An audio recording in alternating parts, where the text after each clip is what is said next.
Guarantee ಬಗ್ಗೆ ಕಾಂಗ್ರೆಸ್ ಶಾಸಕರು ಮತ್ತೆ ಧಾರ್ಷ್ಟ್ಯದ ದರ್ಪದ ಧ್ವನಿಯಲ್ಲಿ ಮಾತನಾಡಿದ್ದಾರೆ. ಕಾಂಗ್ರೆಸ್ ಶಾಸಕರು ಮತ್ತೆ ಧಮಕಿ ಹಾಕಿದ್ದಾರೆ. ಇದರಿಂದ ಜನರಲ್ಲಿ ಬೇಸರ ವ್ಯಕ್ತ ಆಗಿದೆ. ಗ್ಯಾರಂಟಿ ಬೇಕಾ ಬೇಡವಾ ಅಂತ ಶಾಸಕ ಬಾಲಕೃಷ್ಣ ರಾಮನಗರದಲ್ಲಿ ಫಲಾನುಭವಿಗಳ ಸಮಾವೇಶದಲ್ಲಿ ಹೇಳಿದ್ದಾರೆ. ಗ್ಯಾರಂಟಿ ಮುಂದುವರಿಸಬೇಕು ಅಂತಂದ್ರೆ ನಮ್ಗೆ ಆಶೀರ್ವಾದ ಮಾಡಿ, ಸರ್ಕಾರದ 2,000 ರೂಪಾಯಿ ಗ್ಯಾರಂಟಿ ದುಡ್ಡು ಬರ್ತಾ ಇದೆ ತಾನೇ ಅಂತ ಜನಕ್ಕೆ ಪ್ರಶ್ನೆ ಮಾಡಿದ್ದಾರೆ. ಜೋರಾಗಿ ಮಾತನಾಡಿದ್ದಾರೆ. ಮೋದಿ ನಿಮ್ಮ ಖಾತೆಗೆ ಹಣ ಹಾಕ್ತೀನಿ ಅಂದ್ರಲ್ಲ, ಬರ್ತಿದ್ಯಾ? 15 ಲಕ್ಷ ಹಣ ಕೊಡ್ತೀನಿ ಅಂದ್ರಲ್ಲ, 15 ರೂಪಾಯಿನಾದ್ರೂ ಕೊಟ್ರಾ ಅಂತ ರಾಮನಗರದಲ್ಲಿ ಶಾಸಕ ಬಾಲಕೃಷ್ಣ ಮತದಾರರಿಗೆ ಬೆದರಿಕೆ ಹಾಕಿದ್ದಾರೆ. ಏನು ಇವ್ರ ಜೇಬಿಂದ ತಂದು ಕೊಡ್ತಾರಾ? ಸುಮ್ಮನೆ ನಂಬಾಯಲ್ಲಿ ಕೆಟ್ಟ ಮಾತಾಡಿಸ್ತಾರೆ. ಇವ್ರು ಎಲ್ಲಿಂದ ಕೊಡ್ತಾರೆ ಇವ್ರು ಗ್ಯಾರಂಟಿಗೆ ಹಣ? ಜನರ ದುಡ್ಡಿನಿಂದಾನೇ ಕೊಡುತ್ತಾನೆ. ಇವ್ರು ಯಾರು ಈ ಥರ ಎಲ್ಲ ಮಾತಾಡೋಕ್ಕೆ ಅಂತ ಪ್ರಶ್ನೆ ಬರುತ್ತೆ. ಎನಿವೆ, ಹಾಗೆಯೇ ಒಂದು ಕಡೆ ಇದು ರಾಮನಗರದ ಕಥೆ ಆದರೆ, ಬಾಲಕೃಷ್ಣ ಅವರ ಕಥೆ ಆದರೆ, ಮತ್ತೊಂದು ಕಡೆ ಕಲಬುರಗಿ ದಕ್ಷಿಣ ಕ್ಷೇತ್ರದ ಕಾಂಗ್ರೆಸ್ ಶಾಸಕ ಗ್ಯಾರಂಟಿ ವಿಚಾರದಲ್ಲಿ 5 ಗ್ಯಾರಂಟಿ ಯೋಜನೆಗಳಿಗೆ 65,000 ಕೋಟಿ ರೂಪಾಯಿ ಖರ್ಚಾಗ್ತಾ ಇದೆ. ಇದೆಲ್ಲದರಿಂದ ಅಭಿವೃದ್ಧಿ ಕೆಲಸಗಳಿಗೆ ತೊಂದರೆ ಆಗ್ತಾ ಇದೆ. ನೋಡಿ, ಅವರಲ್ಲೇ ಕಾಂಟ್ರಡಿಕ್ಷನ್. ಒಬ್ರು ಹೇಳ್ತಾರೆ ಗ್ಯಾರಂಟಿಯಿಂದ ನಾವು ಅಧಿಕಾರಕ್ಕೆ ಬರ್ತೀವಿ ಅಂತ, ಮತ್ತೊಬ್ರು ಹೇಳ್ತಾರೆ ಅಭಿವೃದ್ಧಿ ಕೆಲಸಗಳಿಗೆ ತೊಂದರೆ ಆಗ್ತಾ ಇದೆ, ಹಣ ಸಾಕಾಗ್ತಾ ಇಲ್ಲ ಅಂತ. ನಮ್ಮ ಹಣೆ ಬರಹ ಜನಗಳ ಕೈಯಲ್ಲಿ ಬಯಸ್ಕೊಳ್ಳೋ ಹಾಗಾಗಿದೆ ಅಂತ ಕಲಬುರಗಿ ದಕ್ಷಿಣ ಕ್ಷೇತ್ರದ ಕಾಂಗ್ರೆಸ್ ಶಾಸಕ ಆಲ್ಮಪ್ರಭು ಪಾಟೀಲ್ ಕಿಡಿಕಾರಿದ್ದಾರೆ. ಈಗ ನಡೀತಾ ಇರ್ತಕ್ಕಂಥ ಚುನಾವಣೆ ಗ್ಯಾರಂಟಿ ಬೇಕಾ ಬೇಡವಾ ಅಂತಕ್ಕಂಥ ಚುನಾವಣೆ. ಪಾಪ ನಮ್ಮ ನಾಯಕರು, ಮಾಜಿ ನಾಯಕರು ಕುಮಾರಸ್ವಾಮಿ ಅವರು ಅಮಿತ್ ಶಾ ಹತ್ರ ಹೋಗಿ ಹೇಳಿದ್ರಂತೆ, ಈ ಗ್ಯಾರಂಟಿನ ನೀವು ಮುಂದುವರಿಸಿದ್ರೆ, ನೀವೇನಾದ್ರೂ ಮಾಡಿ MP ನಲ್ಲಿ ಜಾಸ್ತಿ ಸೀಟ್ ಗೆಲ್ಲಬೇಕು ಬಿಜೆಪಿ ಅವರು. ಗೆದ್ದ ಮೇಲೆ ಈ ಗ್ಯಾರಂಟಿನ ನೀವು ಒತ್ತಡ ಹಾಕಿ ನಿಲ್ಲಿಸಬೇಕು. ನಿಲ್ಲಿಸದೆ ಹೋದ್ರೆ ಮುಂದೆ ನಮಗೆ ಭವಿಷ್ಯ ಇಲ್ಲ, ಬಿಜೆಪಿಗೂ ಮತ್ತು JDSಗೆ ಭವಿಷ್ಯ ಇಲ್ಲ. ಸನ್ಮಾನ್ಯ DK ಶಿವಕುಮಾರ್ ಅವರು ಹೇಳಿದಂಗೆ ಇನ್ನು 9 ವರ್ಷಗಳ ಕಾಲ ಕಾಂಗ್ರೆಸ್ ಪಕ್ಷನೇ ಅಧಿಕಾರವನ್ನ ಈ ರಾಜ್ಯದಲ್ಲಿ ನಡೆಸ್ತದೆ ಅಂತಕ್ಕಂಥ ಮಾತನ್ನ ನಮ್ಮ ನಾಯಕರಾದ ಕುಮಾರಸ್ವಾಮಿ ಅವರು ಹೋಗಿ ಹೇಳವ್ರೆ. ಪಾಪ ನೀವು ಓಟ್ ಕೇಳಕ್ ಬಂದಾಗ ಹೇಳ್ಬೇಕಲ್ಲ ಅವ್ರಿಗೆ, ಗ್ಯಾರಂಟಿ ಬೇಕು ತಾನೆ ನಿಮ್ಗೆ? ಗ್ಯಾರಂಟಿ ಕೊಡ್ತಾ ಇರ್ತಕ್ಕಂಥದ್ದು ಶ್ರೀಮಂತರಿಗಲ್ಲ, ಸಂಬಳ ತಗೊಳ್ತಕ್ಕಂಥವ್ರಲ್ಲ, ದುಡ್ಡು ಸಂಪಾದನೆ ಮಾಡ್ತಾ ಇರ್ತಕ್ಕಂಥವ್ರಲ್ಲ. ಎಲ್ಲ ಮಾಡಿ ಜನ ನಮ್ಗೆ ಓಟ್ ಹಾಕಲಿಲ್ಲ ಅಂದ್ರೆ, ತಿರಸ್ಕಾರ ಮಾಡಿದ್ರೆ ನಾವೇನ್ ತೀರ್ಮಾನ ಮಾಡ್ಬೇಕು? ಈ ಗ್ಯಾರಂಟಿಗೆ ಬೆಲೆ ಇಲ್ಲ, ಅಕ್ಷತೆಗೆ ಬೆಲೆ ಇದೆ. ಅವಾಗ ನಾವು ಒಂದು ಗ್ಯಾರಂಟಿ ಕ್ಯಾನ್ಸಲ್ ಮಾಡಿ ಒಂದು ಅಕ್ಷತೆ ಹಾಕಿ ನಾವು ಒಂದು ದೇವಸ್ಥಾನ ಕಟ್ಟಿ ಅಲ್ಲಿ ಪೂಜೆ ಮಾಡಿ ಓಟ್ ಹಾಕ್ಸ್ತಾರೆ. ಏನ್ ಮಾಡೋದು ಹೇಳಿ?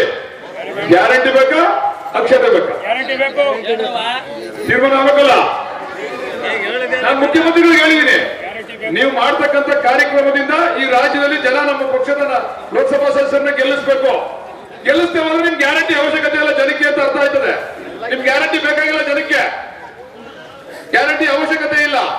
ಆವಾಗ ಆ ದುಡ್ಡು ತಗೊಂಡು ಅಭಿವೃದ್ಧಿ ಮಾಡ್ತೀವಿ. ನಾನು ಜನಗಳಲ್ಲಿ ಮನವಿ ಮಾಡ್ತೀನಿ, ಈಗೇನು ಬೂತ್ ಮೇಲೆ ಲೆಕ್ಕಾಚಾರದ ಮೇಲೆ ಓಟ್ ಆಗೋದು. ಯಾವ ಬೂತಲ್ಲಿ ನಮ್ಗೆ ಜಾಸ್ತಿ ಓಟ್ ಹಾಕ್ತೀರಾ, ಇನ್ನು 5 ವರ್ಷದಲ್ಲಿ ನಿಮ್ಮೂರು ಕೆಲಸ ಮಾಡ್ತೀವಿ, ಇಲ್ಲ ನಾವು ನಿಮಗೆ ನಾವು ಆಲೋಚನೆ ಮಾಡ್ತೀವಿ. ಈಗ ನಾವೆಲ್ಲ ಕಷ್ಟಪಡೋದು ಓಟ್ ಹಾಕ್ಸ್ಕೊಳಕ್ಕೆ ತಾನೆ. 5 ವರ್ಷ ನಮ್ಮ ಸರ್ಕಾರ ಅದೇ. ಯಾವ ಬೂತಲ್ಲಿ ನಮ್ಗೆ ಒಳ್ಳೆ ಲೀಡ್ ಕೊಡ್ತೀರೋ ಆ ಊರಿಗೆ ಕೆಲಸ ಮಾಡ್ತೀವಿ. ಇಲ್ಲ ನಾವು ನಮ್ಗೆ ಓಟ್ ಹಾಕ್ತಿರೋರ ಬಗ್ಗೆ ನಾವು ಅವಾಗ ಆಲೋಚನೆ ಮಾಡ್ತೀವಿ. ಬಸ್ನ ಫ್ರೀ ಹೋಗ್ತೀವಿ, ಕರೆಂಟ್ ಫ್ರೀ ಬಂದದ, 2,000 ರೂಪಾಯಿ ನಿಮ್ಮ ಅಕೌಂಟಿಗೆ ಹೋಗ್ಲತ್ತದ, ಮತ್ತು ಅಕ್ಕಿ ಫ್ರೀ ಬರ್ಲತ್ತವ. ಇದಕ್ಕೆಲ್ಲ ತೊಂದರೆ ಏನಂದ್ರೆ ಇವೆಲ್ಲ ಕೆಲಸಕ್ಕೆ ತೊಂದರೆ ಆಗತ್ತ. ಇನ್ನು ನಮ್ಮ ಮನೆಯವರು ಬೈಸೋದು ಬಂದದ್ದು, ಏನೋ ಕೆಲಸ ಮಾಡ್ಬೇಕಂತ ಬಂದ್ರೆ ಒಟ್ಟು ಗ್ಯಾರಂಟಿಗೆ ಹೋಗಿ ಹಣ ಕಮ್ಮಿಲ್ಲ ಬಡ್ಡಿ ಏನು ಮಾಡೋದಲ್ಲ ಪ್ರಭು, ಹಂಗೆ ಹೇಳೋದು ಹಿಂಗೆ ಹೇಳೋದು ನಮ್ಮ ಮನೆಯವರು ಬೈಸೋದು ಬಂದದ್ದು. ಏನೇ ಇರಲಿ, ನಿಮ್ಮ ಏನು ಆಸೆ ನಿರೀಕ್ಷೆಗೆ ವಿಷಯ ಮಾಡಿಕೊಡಂಗಿಲ್ಲ. 5 ವರ್ಷವರೆಗೂ ನಮ್ಮ ಏನು ಕೆಲಸ ಅದ, ಬಹಳ ಶೀಘ್ರದಲ್ಲಿ ಹೊಸ ಬಜೆಟ್ನಲ್ಲಿ ಇವೆಲ್ಲ ಕೆಲಸ ಸೇರಿಸಿ ಮತ್ತೊಮ್ಮೆ ನಾವೆಲ್ಲ ಕಾರ್ಯಕ್ರಮ ಮಾಡೋಣ. ಎಲ್ಲಿಂದ ಕೊಡ್ತಾರೆ ಇವ್ರು? ಹಿಂಗೆ ಮಾತಾಡ್ತಾ ಇದಾರ ಬಾಲಕೃಷ್ಣ ಅವರು. ಏನು ನಿಮ್ಮ ಜೋಬಿಂದ ಕೊಡ್ತೀರಾ ಸರ್ ಬಾಲಕೃಷ್ಣ ಅವರೇ? ನಾಚಿಕೆ ಆಗಲ್ವಾ ಜನಪ್ರತಿನಿಧಿಯಾಗಿ ನಿಮ್ಗೆ ಈ ಥರ ಮಾತಾಡೋದಕ್ಕೆ? ಜನರಿಗೆ ಯಾವ ಬೂತಲ್ಲಿ ಇವ್ರಿಗೆ ಓಟ್ ಹಾಕಿಲ್ವೋ ಆ ಬೂತಲ್ಲಿ ಕೆಲಸನೇ ಮಾಡಿ ಮನೆಗೆ ಹೋಗಿ, ಇವಾಗಲೇ ಮನೆಗೆ ಹೋಗಿ. ಯಾರು ನಿಮ್ಮನ್ನು ಬಯಸೋರು ಯಾರು? ಏನು ಅನ್ಕೊಂಡಿದ್ರೆ ಇಲ್ಲಿ ನಿಮ್ಮ ಹತ್ರ ಭಿಕ್ಷಾ ಪಾತ್ರ ಇಟ್ಕೊಂಡು ಬಂದಿದ್ದಾರ ಜನಗಳು? ಏನ್ ಮಾತಾಡ್ತೀರಾ ನೀವು ಜನಗಳಿಗೆ? ನಿಜಕ್ಕೂ ಇದಕ್ಕಿಂತ ಅಸಹ್ಯ ಇನ್ನೊಂದಿಲ್ಲ ಅಂತ. ಇದು ಏನು ಗೊತ್ತಾ, ದಾಷ್ಟ್ಯದ ಪರಮಾವಧಿ, ಪಾಳೆಗಾರಿಕೆ ಪರಮಾವಧಿ. ವೀಕ್ಷಕರೇ, ಒಂದು ನೆನಪಿಟ್ಕೊಳ್ಳಿ, ಇವರು ಕೊಡುವ 2,000 ರೂಪಾಯಿ ಅದು ಬಾಲಕೃಷ್ಣ ಅವರ ಮನೆಯಿಂದ ತರುವಂಥದ್ದಲ್ಲ, ನೀವು ಕೊಟ್ಟ ತೆರಿಗೆ ದುಡ್ಡು. ಆಮೇಲೆ ಇವರನ್ನ ಪ್ರಶ್ನೆ ಮಾಡೋದಕ್ಕೆ ಯಾರಿಗೆಲ್ಲ ಅಂತಂದ್ರೆ, ಕೆಲವರು ಹೇಳ್ತಾರಲ್ಲ, ಒಬ್ಬ ಭಿಕ್ಷುಕ ಇದನ್ನಲ್ಲ, ಭಿಕ್ಷುಕ ಕೂಡ ಪ್ರಶ್ನೆ ಮಾಡ್ಬೋದು. ಯಾಕಂದ್ರೆ ಅವನೊಬ್ಬ ಒಂದು ಮ್ಯಾಚ್ ಬಾಕ್ಸ್ ಖರೀದಿ ಮಾಡುವಾಗಲೂ ಕೂಡ ಅದಕ್ಕೊಂದು ಟ್ಯಾಕ್ಸ್ ಕಟ್ತಾನೆ, ನಂಬರ್ 1. ಎರಡನೇದಾಗಿ ಬ್ರಿಟಿಷರು ಇದ್ರಪ್ಪ ಈ ಭೂಮಿಯಲ್ಲಿ, ಇಲ್ಲಿದ್ದರು ನಮ್ಮಲ್ಲಿ, ಅವರು ಚೆನ್ನಾಗಿ ಆಡಳಿತ ಮಾಡ್ತಾ ಇದ್ರೆ ಏನು ತೊಂದರೆ ಇರಲಿಲ್ಲ. ಏನು ಭಾರತೀಯರಿಗೆ ತೊಂದರೆ ಇತ್ತಾ? ಆದರೆ ಗುಲಾಮಿತನ ಇತ್ತು, ಸ್ವಾಭಿಮಾನ ಕಳೆದೋಗಿತ್ತು ನಮಗೆ. ಹಾಗಾಗಿ ಬೇಡ ನೀವು ಬಿಟ್ಟು ಹೋಗಿ ಅಂತ ಹೇಳಿದ್ ನಾವು ಅವ್ರನ್ನ. ಈಗ ಇವರು ಬಂದು ನಮ್ಮ ಸ್ವಾಭಿಮಾನಕ್ಕೆ ಧಕ್ಕೆ ತರ್ತಾರೆ ಅಂತಂದ್ರೆ Correct. ಅದು ಯಾರೇ ಆಗಿರ್ಲಿ, Correct. ಹಾಕ್ಲೋ ಬೇಡವೋ, ಆಗ್ತೇ ಇಲ್ವೋ. ಬ್ರಿಟಿಷರು ಹಂಗೆ ಕೇಳ್ತಾ ಇದ್ರು, ಇವನ್ ಹೇಳ್ಬೇಕಂದ್ರೆ ಬ್ರಿಟಿಷರು ಕೇಳ್ತಾ ಇರಲಿಲ್ಲ. ಹಂಗೆ ಅದನ್ನ ಕೇಳಕ್ ಇವ್ರೇ ಬೇಕಾ? ಬ್ರಿಟಿಷರು ಕೇಳ್ತಾ ಇರಲಿಲ್ಲ. ನೀವು ಮಾಡೋದಿದ್ರೆ ಅವರನ್ನ ಓಡಿಸಿದ ಅದೇ ಕಾರಣಕ್ಕಾಗಿ. ನೀವು ಹೇಳೋದಿದ್ರೆ ನೋಡ್ರಪ್ಪ, ನಿಮಗಾಗಿ ಒಂದು ನಾವು ಯೋಜನೆಗಳನ್ನ ತಂದಿದ್ದೀವಿ, ಅದಕ್ಕೆ ಓಟ್ ಹಾಕ್ರಪ್ಪ ದಯವಿಟ್ಟು, ನಮ್ಗೆ ನಿಮ್ಮ ಸಪೋರ್ಟ್ ಬೇಕಪ್ಪ ಅಂತ ಕೇಳೋದು ಬೇರೆ.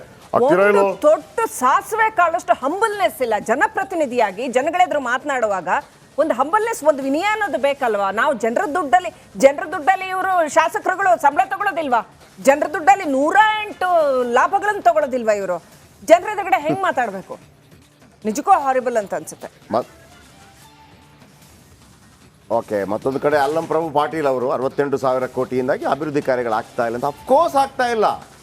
ಯಾಕೆ ಅಂತ ಹೇಳ್ಬಿಡ್ತೀನಿ. ಹಾಗಂತ ನಾನು ಗ್ಯಾರಂಟಿ ಯೋಜನೆಗಳ ಬಗ್ಗೆ ಅದು ಫೇಕೋ ಮತ್ತೊಂದು ಅದನ್ನು ಹೇಳಕ್ಕೆ ಹೋಗೋದಿಲ್ಲ ನಾನು. ಆದರೆ ಒಂದಂತ ಹೇಳ್ತೀನಿ, ಒಬ್ಬೊಬ್ಬ MLAಗೆ 224 MLAಗಳಿಗೆ 2 ಕೋಟಿ ರೂಪಾಯಿ ಪ್ರತಿ ವರ್ಷ ಅನುದಾನ ಬರುತ್ತೆ, ಉಳಿದದ್ದು ಬಿಟ್ಟು. ಅಂದರೆ 5 ವರ್ಷಕ್ಕೆ ಒಬ್ಬೊಬ್ಬರಿಗೆ 10 ಕೋಟಿ ಬರುತ್ತೆ. ಯಾವಾಗ ಕಾಂಗ್ರೆಸ್ನ ಶಾಸಕರೇ BR ಪಾಟೀಲ್ರು, ಬಸವರಾಜ ರಾಯರೆಡ್ಡಿ ಅವರು ಧ್ವನಿ ಎತ್ತಿದ ನಂತರ CM ಎಲ್ಲರನ್ನೂ ಕರೆದು ಕೊಟ್ಟಿದ್ದು 50 ಲಕ್ಷ ಮಾತ್ರ. 1.5 ಕೋಟಿ ಕೊಡಲಿಲ್ಲ. ಆ 1.5 ಕೋಟಿ ಎಕ್ಸ್ಟ್ರಾ ಸಿಕ್ಕಿದ್ರೆ ಆ ಕ್ಷೇತ್ರಕ್ಕೆ ಏನಾದರೂ ಬೇರೆ ಬೇರೆ ಕೆಲಸಗಳಾದರೂ ಆಗ್ತಾ ಇತ್ತು, ಆಗಲೇ ಇಲ್ಲ. ಈಗ ಸ್ವತಃ ಮುಖ್ಯಮಂತ್ರಿಗ DCM ಅವರೊಮ್ಮೆ ಹೇಳಿದರು, ಬೇರೆ ಇದಕ್ಕೆ ಇಡೋಕ್ಕಾಗೋದಿಲ್ಲ, ದೊಡ್ಡ ದೊಡ್ಡ ಕೆಲಸಗಳಾಗೋದಿಲ್ಲ. 68,000 ಕೋಟಿ. ಅಲ್ಲಂ ಪ್ರಭು ಪಾಟೀಲರು ಮಾತಾಡಿದ್ದಾರೆ. ಬನ್ನಿ, ಇಬ್ಬರು ಎರಡೂ ಕ್ಷೇತ್ರದ ನಮ್ಮ ರಿಪೋರ್ಟರು ಅಲ್ಲಿಂದ ನಮ್ಮೊಂದಿಗೆ ಲೈವಲ್ಲಿದ್ದಾರೆ. ಮಹದೇವ ಸ್ವಾಮಿ ರಾಮನಗರದಿಂದ ಮತ್ತು ಕಲಬುರಗಿಯಿಂದ ಓಂ ಪ್ರಕಾಶ್ ಅವರಿದ್ದಾರೆ. ಮೊದಲಿಗೆ ನಾನು ರಾಮನಗರಕ್ಕೆ ಹೋಗ್ತೀನಿ.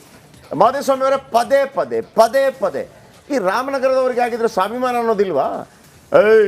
ನೀವು ಹಾಕ್ಬೇಕು, ಸೋಲಿಸ್ಬಿಡ್ತಾರೆ ಹಿಂಗಂದ್ರೆ ಕೇಳ್ಕೊಂಡ್ಬಿಡ್ತಾರೆ ರಾಮನಗರದವರು. ಏನು ಹೇಳ್ತಾರೆ ಜನ ಅದಕ್ಕೆ? ಜಯಪ್ರಕಾಶ್, ಪ್ರಮುಖವಾಗಿ ಈಗ ಆ ಶಾಸಕರು ಅಥವಾ ಕಾಂಗ್ರೆಸ್ನ ನಾಯಕರು ಮಾತನಾಡುವಂತಹ ಧಾಟಿ ಏನಿದೆ, ಆ ಧಾಟಿಯೇ ಜನರಿಗೆ ಇಷ್ಟ ಆಗ್ತಾ ಇಲ್ಲ ಅಂತ ಅನ್ನುವಂತಂದ್ರೆ, ನಾವು ಗ್ಯಾರಂಟಿ ಕೊಟ್ಟಿದ್ದೇವೆ, ಉಚಿತ ಭಾಗ್ಯಗಳನ್ನ ಕೊಟ್ಟಿದ್ದೇವೆ ಅಂತ ಅನ್ನುವಂತ ರೀತಿಯಲ್ಲಿ ನಿಮ್ಗೆ ಗ್ಯಾರಂಟಿ ಬೇಕೋ ಬೇಡವೋ ಅಂತ ಅನ್ನುವಂಥದ್ದು. ಗ್ಯಾರಂಟಿ ಬೇಕು ಅಂತಂದ್ರೆ ಚುನಾವಣೆಯಲ್ಲಿ ನಮ್ಗೆ ಮತವನ್ನು ನೀಡಿ ಅಂತ ಅನ್ನುವಂಥದ್ದು. ಮುಂದಿನ ಲೋಕಸಭಾ ಚುನಾವಣೆ ನಡೆಯುವಂತದ್ದೇ ಗ್ಯಾರಂಟಿಗಳ ಆಧಾರದ ಮೇಲೆ ಅಂತ ಅನ್ನುವಂತಹ ಮಾತುಗಳಿದೆ.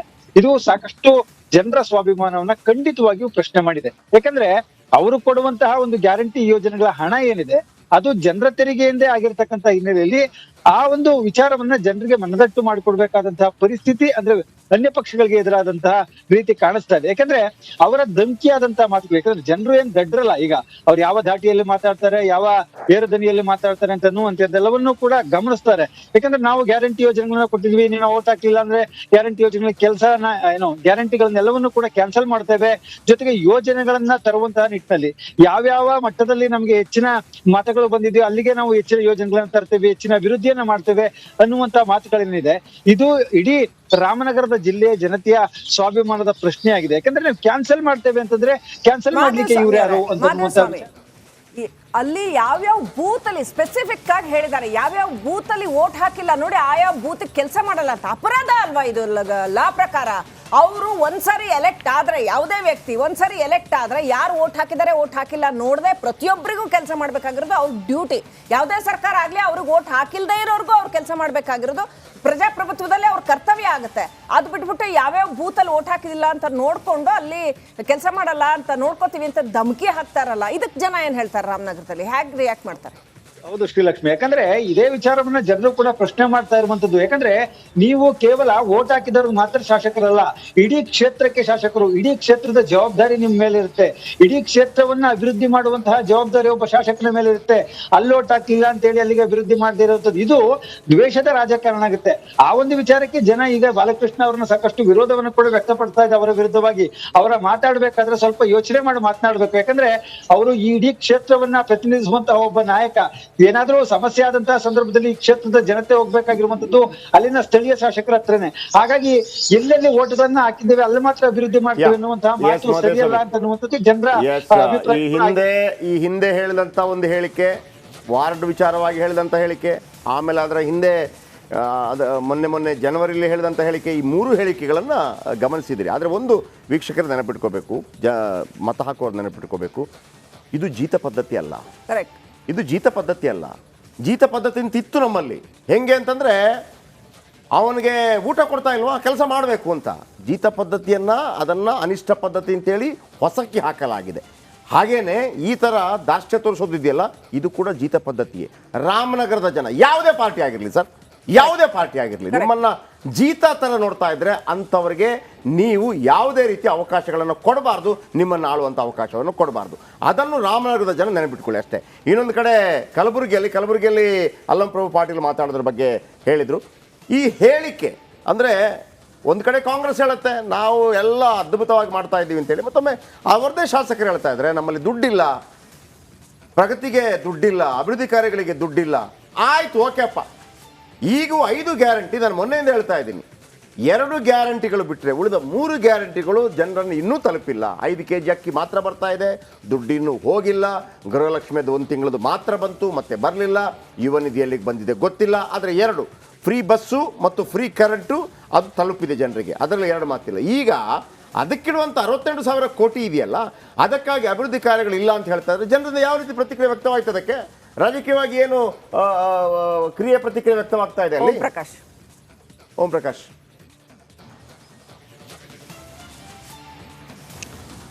ಜಯಪ್ರಕಾಶ್ ಶೆಟ್ಟಿ, ಖಂಡಿತವಾಗೂ ಈ ಕಾಂಗ್ರೆಸ್ ಗ್ಯಾರಂಟಿ ಯೋಜನೆಗಳು ಎಷ್ಟು ಮಟ್ಟಿಗೆ ಹೊರೆಯಾಗ್ತಿದೆ ಅನ್ನೋದ್ರ ಬಗ್ಗೆ ಖುದ್ದು ಕಾಂಗ್ರೆಸ್ ಶಾಸಕರೇ ತಮ್ಮ ಸರ್ಕಾರದ ವಿರುದ್ಧ ಅಸಮಾಧಾನ ಹೊರಹಾಗ್ತಾ ಇರುವಂಥದ್ದು.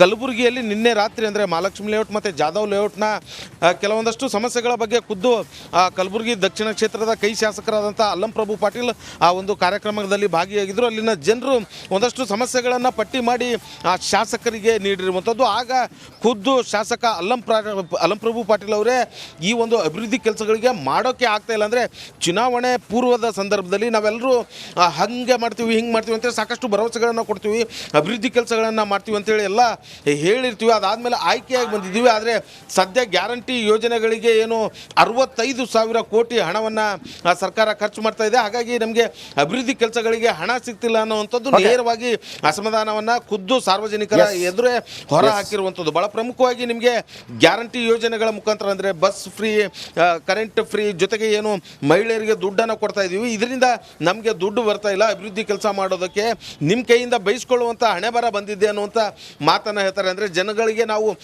ಅಭಿವೃದ್ಧಿ ಮಾಡ್ತೀವಿ ಅಂತ ಹೇಳಿ ಬಂದಿರ್ತೀವಿ, ಈಗ ಅಭಿವೃದ್ಧಿ ಮಾಡೋಕ್ಕಾಗ್ತಾ ಇಲ್ಲ, ನಮ್ಮ ಹಣೆ ಬರ ನಿಮ್ಮ ಕೈಯಿಂದ. ಪ್ರಕಾಶ್, ಥ್ಯಾಂಕ್ ಯು ನಿಮ್ಮೆಲ್ಲ ಮಾಹಿತಿಗಾಗಿ. Thank you very much. ವೀಕ್ಷಕರಿಗೆ ಒಂದು ಪುಟ್ಟ ಬ್ರೇಕ್ ತಗೊಳ್ಳೋ. ಬ್ರೇಕ್ ಆದ ನಂತರ ರಾಜ್ಯದ ಜನರಿಗೆ ಕುಡಿಯೋದಕ್ಕೆ ನೀರಿಲ್ಲ. ಮೊನ್ನೆ ಒಂದು ಕಥೆ ಹೇಳಿದ್ವಿ ನಾವು, ಯಾವ ರೀತಿ ಅಂತಂದರೆ ಬರ ಪರಿಹಾರಕ್ಕೆ ಒಂದು ಕಡೆ ಕಾಂಗ್ರೆಸ್ ನಮಗೆ ತೆರಿಗೆ ದುಡ್ಡು ಕೊಡಿ ಅನ್ಯಾಯ ಆಗ್ತಾ ಅಂತೇಳಿ ಹೋರಾಟ ಮಾಡ್ತಾ ಇದೆ, ಓಕೆ.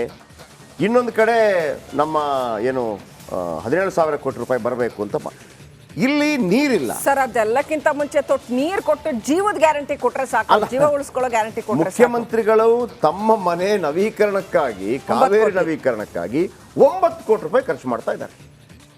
ಇದನ್ನು ಪ್ರಶ್ನೆ ಮಾಡಬೇಕೇ ಬೇಡವಾ?